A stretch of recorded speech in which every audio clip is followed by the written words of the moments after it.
So this is the area of the deep front line. You can see that it connects to the adductors down through the front of the shin and to the arch of the foot. But the thing that I'm really interested in is how the adductors, these muscles here at the inner thigh, feed into the groin and up into the psoas muscle, into the deep core muscles, as well as the whole fascial system that goes up and under the rib cage, which absolutely affects our ability to breathe properly. That line continues up the front of the throat and into the jaw and the temples, the side of the skull. And I love working the fascia principles into yoga. And how we did it today was to really penetrate deep into the abdomen. We used these tennis balls, and you could use one or both. So I'm going to show you that in a minute, how we get into that deep layer. And what most people find is when they really penetrate deeply into this front fascial line, this deep front fascial line, they're able to breathe so much better. And that our shallow breath and our upper chest breathing really triggers the anxiety, the fight or flight. And oftentimes we don't even know that we're doing it. And even some people I've seen in their yoga practice breathe this way, or even through the mouth. So all of this is stimulating that fight or flight, and it's creating this kind of locked in, locked down, disconnected, disjointed movement that is not originating and coming from the hub of our wheel, our core system. So we want the movement to be generated from this deep core area. And if it's tense, disconnected, locked down, or we're breathing too much up here, we absolutely cannot access this center area, and our movements are going to be incongruous and they're going to be disjointed, and most likely there's going to be some pretty strong compensation patterns happening in the body. Okay, so you're going to grab your tennis balls in a sock idea that I love, or you can grab just a single tennis ball, and you're going to place it, you're going to locate your ASIS, which is your hip point, your headlights of your pelvis, and then the top of your pubic bone. So in this space, the psoas and the iliacus and some of the deep core muscles lie, hip muscles. And you're going to put this right in there in the center. So you don't want the balls to be on the bone, but you want it to be in the tissue in between. So you'll come down, put your leg kind of in a mini tree pose here, put the balls here, and then stack your hands so your forehead can rest on top. Now try to relax the body. Then you'll pick up the foot.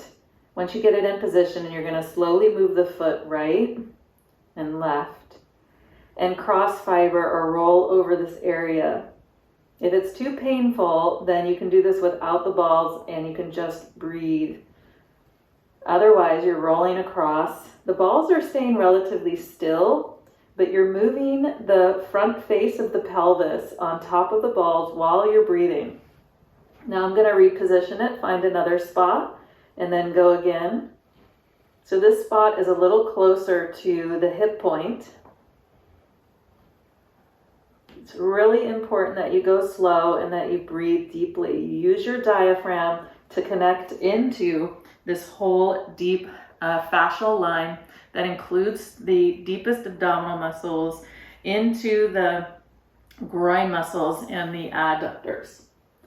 And then once you do that, you'll take the balls, set them aside, and keep your leg in that tree pose position, and then do some abdominal belly breathing where you're pushing your belly lightly into the floor and making the low back soften. So you're trying to release any tension. This is a pattern that we get into when we're locked in this area, is then we also have these hypertonic back muscles or back strap muscles that really compress things. And then that shifts the pelvis into like an anterior tilt. And then that throws off a bunch of other things. So breathe in here.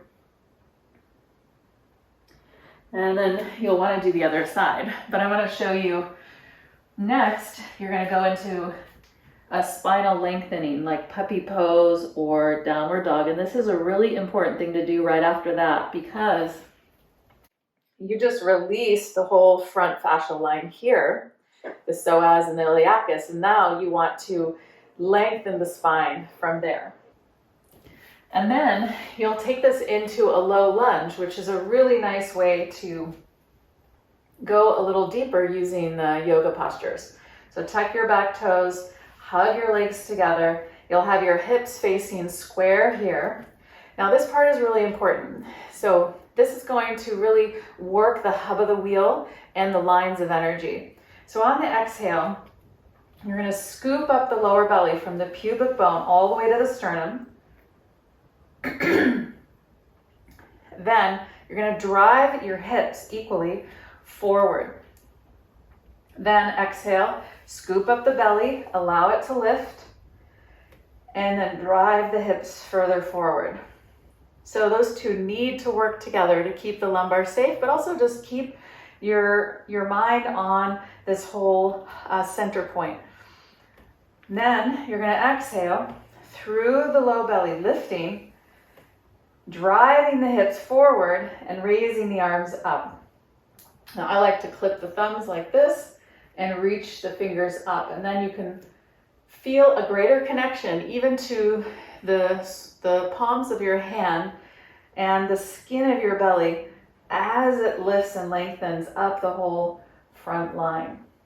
Reach up, start to reach back and open up through the chest and the sternum and the throat area.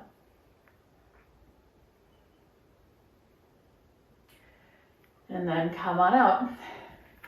And what you'll find when you do this kind of work and you blend it with a very balanced yoga practice is you're going to find that the front line, back line start to even out, and your pelvis isn't tucked or tilted like this forward, or it's not tucked and tipped back. One hip isn't hiked. You're starting to unravel and balance these center of the hub.